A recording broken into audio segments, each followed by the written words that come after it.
টাঙ্গাইলের কালিহাতী উপজেলায় ট্রেনে কাটা পড়ে শিশুসহ ৫ জন নিহত হন। শুক্রবার রাত ৮টার দিকে উপজেলার ধলাটেঙ্গর নামক স্থানে এই দুর্ঘটনা ঘটে। দুর্ঘটনার পর ঘটনাস্থলে গিয়ে বাসটির যাত্রী মায়া নামের এক নারীকে পাওয়া যায়।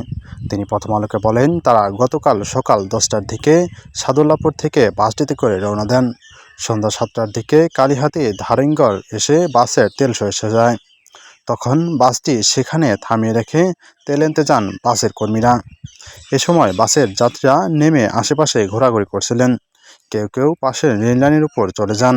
হঠাৎ ঢাকা থেকে সিরাজগঞ্জগামী ট্রেন চলে এলে ৫ জনই ঘটনাস্থলেই নিহত হন। ট্রেনটা আসার পরে অনেকেই চিল্লাচিল্লি করছে, কিন্তু ওরা বুঝতে পারে নাই। যখন ট্রেনটা যায় তখন মনে হয় আগুনের মতো চিল্লিক করে উঠছে। ওঠার পরে যখন ট্রেন যাওয়ার পরে দেখি যে লাশ পড়ে আছে। আমার ছোট বোন ঈদের ছুটিতে বাড়িতে গেছিল, কালকে ওর অফিস, আজকে আসার পথে এই দুর্ঘটনা। মহিলা গেছে ৩ জন, পুরুষ হবে ১ জন, বাচ্চা। নিহতদের পরিবার জানান, রেলওয়ে ব্যবস্থা ভালো না থাকায় এমন দুর্ঘটনা প্রায় ঘটে থাকে।